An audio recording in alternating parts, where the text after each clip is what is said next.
Welcome students to your first class of SST, and I am your new SST teacher. So from today we are going to study SST. So before that I want you all to open your textbook and go to SST section, which is on page number 216. Page number 216 पे जो SST का section है उसमें जाकर first chapter open करो. So the name of the first chapter is The Planet Earth. So आज से हम पहला चैप्टर पढ़ने वाले हैं SST का, जिसका नाम है The Planet Earth. Okay. So you all know that there are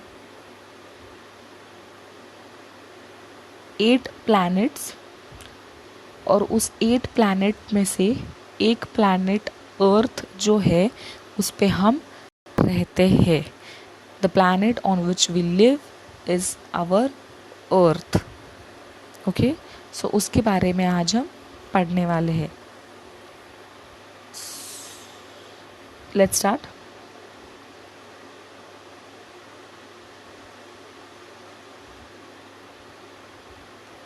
On a clear night, you find innumerable stars twinkling in the sky. Sun is also a star, but it appears much bigger than the other stars because it is close to the earth. अभी हम रात को जब आसमान की ओर देखते हैं, जब ऊपर देखते हैं तो हमको क्या दिखता है? बहुत सारे तारे चमकते हुए दिखते हैं. और सन जो है वो भी एक स्टार है.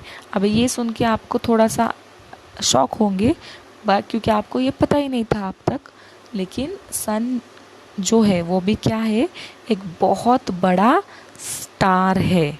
और वो इतना बड़ा इसलिए दिखता है क्योंकि वो हमारा जो प्लैनेट है अर्थ उसके बहुत पास में है, बहुत क्लोज है, इसलिए वो बड़ा दिखता है. जब कोई चीज़ हम बहुत नज़दीक से देखते हैं तो वो कैसी दिखती है? बड़ी. और वही चीज़ जब हम दूर से देखते हैं तो वो कैसी दिखती है? छोटी. तो यही रीज़न है कि स्टार्स बहुत दूर है इसलिए वो छोटे दिखते हैं, सन बहुत पास है इसलिए वो बहुत बड़ा दिखता है. The group of star is called a galaxy. So बहुत सारे स्टार्स का ग्रुप को क्या बोलते हैं? Galaxy. There are countless galaxies in the universe. और ये जो यूनिवर्स है उसमें बहुत सारे गैलेक्सीज है जिसको हम काउंट भी नहीं कर सकते हैं. The sun belong to a galaxy called the Milky वे. बहुत सारे गैलेक्सीज है और उन गैलेक्सी में से एक गैलेक्सी है जिसका नाम है मिल्की वे, और सन उसी का एक पार्ट है. The sun and the 8 planets revolving around it are together called the solar system. So sun और उसके बाजू में घूमने वाले 8 planets सबको मिलाकर क्या बोलते हैं? Solar system. Earth our home planet is the third planet from the sun. तो ये जो हमारा अर्थ है सन के बाद का कितने नंबर पे आता है? थर्ड नंबर पे. Our planet is on the third number. It is the 5th largest planet in our solar system. और 5th लार्जेस्ट प्लैनेट है वो सोलर सिस्टम में. It is the only planet that has water on it. और ये जो 8 planets है उसमें से सिर्फ अर्थ ही ऐसा प्लैनेट है जिसके ऊपर पानी है. हम पानी पीते हैं ना? Yes, okay. And is hence called the blue planet. और इसीलिए हमारे अर्थ को दूसरा नाम क्या है? Blue planet. It is surrounded by a layer of gases called the atmosphere. So earth के आजू बाजू में एक लेयर है गैसेस की, और उन गैसेस की लेयर को क्या बोलते हैं? Atmosphere, which protects its from the harmful rays of the sun. So ये जो अर्थ के आजू बाजू में एटमॉस्फेयर है, एटमॉस्फेयर मतलब अलग अलग गैसेस का कवच. तो वो क्यों है? क्योंकि सन के जो रेजेस है, सन की जो लाइट है वो बहुत स्ट्रॉन्ग है और बहुत हार्मफुल भी है. अगर डायरेक्ट वो हमारे अर्थ के अंदर घुस जाए तो बहुत प्रॉब्लम हो सकती है। इसीलिए वो सन रेज को कौन बीच में प्रोटेक्ट करता है? Atmosphere. The presence of water and atmosphere makes the earth a planet suitable for life to exist. और यही दो चीज़ें हैं जिसके वजह से प्लैनेट के ऊपर हम इंसान जिंदा रह सकते हैं। कौन सी दो चीज़ें? एक तो पानी और दूसरा एटमॉस्फेयर। अगर ये दो चीज़ें नहीं होती तो हम आज नहीं होते। हम क्या, कौन सी भी जीवित वस्तु, एनी लिविंग थिंग मुमकिन नहीं होती अर्थ पे रहना। अब the shape of the earth. The shape of the earth is round, but when one looks around it appears to be flat. Actually earth कैसा है? गोल है, बॉल के जैसा। बट अगर हम उसको एक ही साइड से देखते हैं इसलिए वो कैसा दिखता है? फ्लैट दिखता है। This is because of its huge size we can only see a very small part of it at the time. वो इसलिए क्योंकि इतना बड़ा है कि एक वक्त पे हम सिर्फ एक ही पार्ट देख सकते हैं। पूरा बड़े अर्थ को एक साथ गोल देखना इम्पॉसिबल है, इसलिए सिर्फ छोटा ही पार्ट हमको दिखता है और हमको लगता है कि वो फ्लैट है, but actually it is like a ball.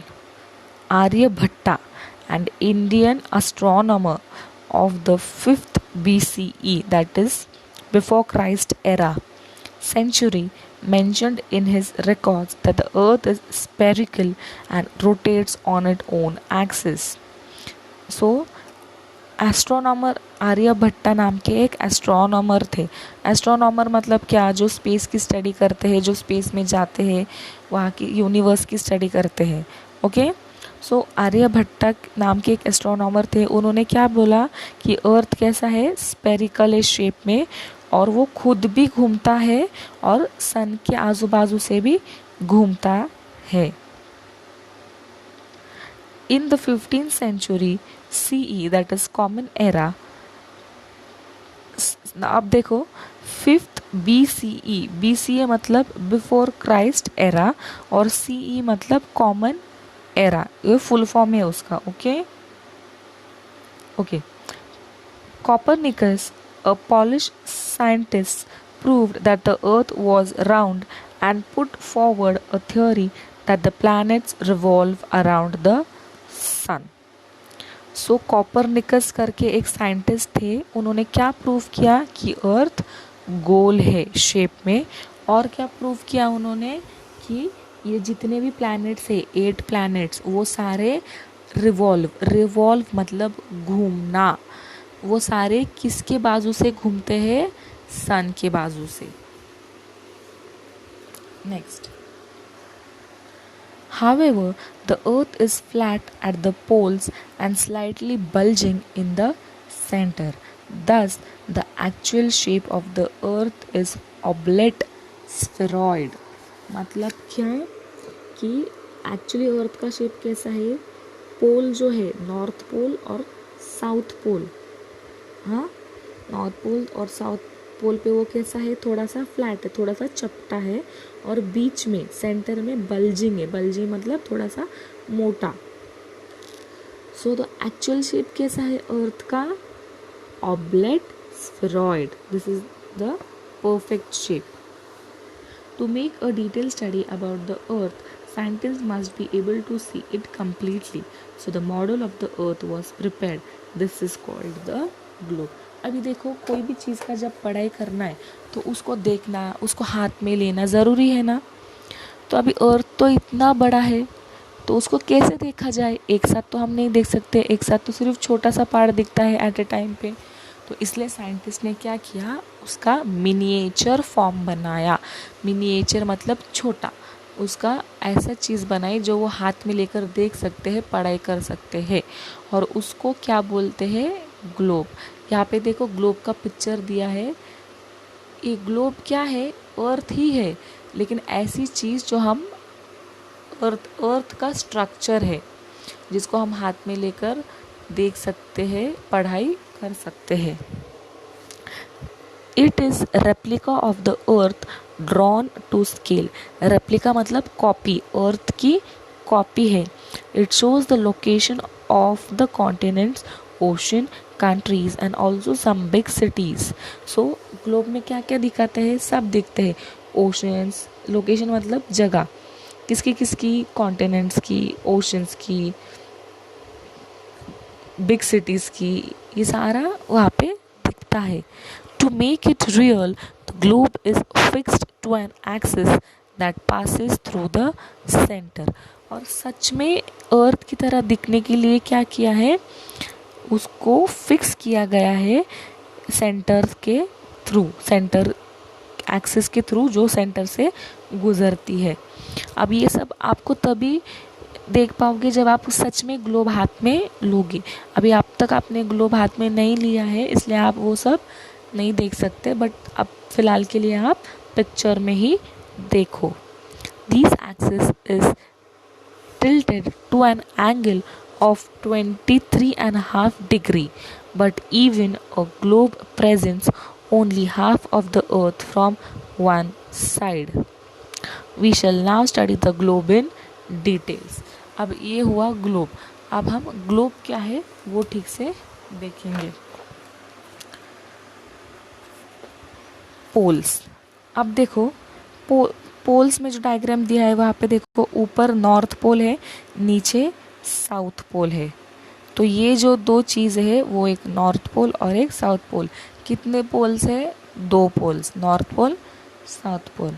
The axis around which the earth rotate is an imaginary line. The two end points of the axis on the earth are called poles. तो end के देखो क्या दिया है, the two end points. Point है जहाँ पे and point है, एक तो ऊपर से सबसे शुरुआत वाला पॉइंट और नीचे सबसे लास्ट वाला point. The pole at the top is the north pole. So ऊपर वाला जो है जहाँ से शुरुआत होती है वो क्या है, नॉर्थ पोल. और नीचे वाला जहाँ पे ख़त्म होता है वो क्या है, south pole. The earth rotate from its axis from west to east. So कैसे घूमता है अर्थ, वेस्ट से लेकर ईस्ट में.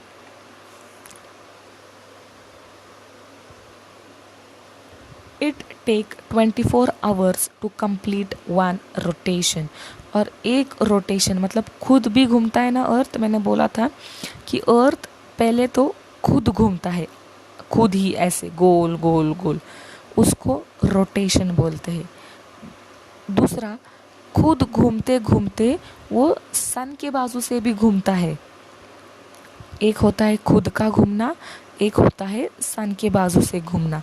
तो खुद का जो घूमना है उसको बोलते हैं रोटेशन, और सन के बाजू से जो घूमता है उसको बोलते हैं revolution.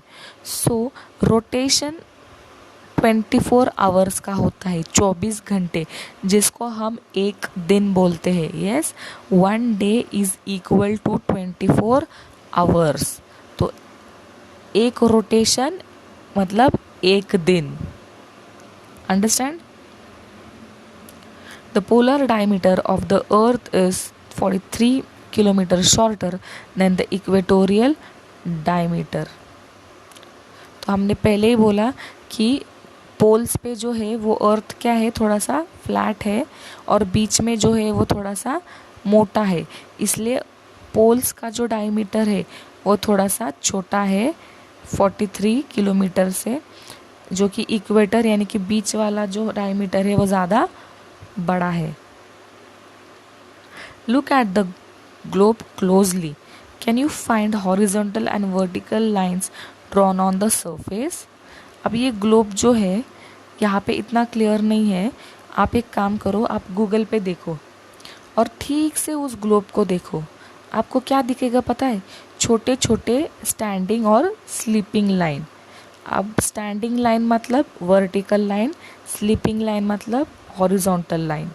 Yes, now you are in 5th standard. Standing and sleeping से ऊपर जाना है अभी हमको. यस, सो स्टैंडिंग लाइन के लिए कौन सा वर्ड यूज़ होता है, वर्टिकल. और स्लीपिंग लाइन के लिए हॉरिजॉन्टल।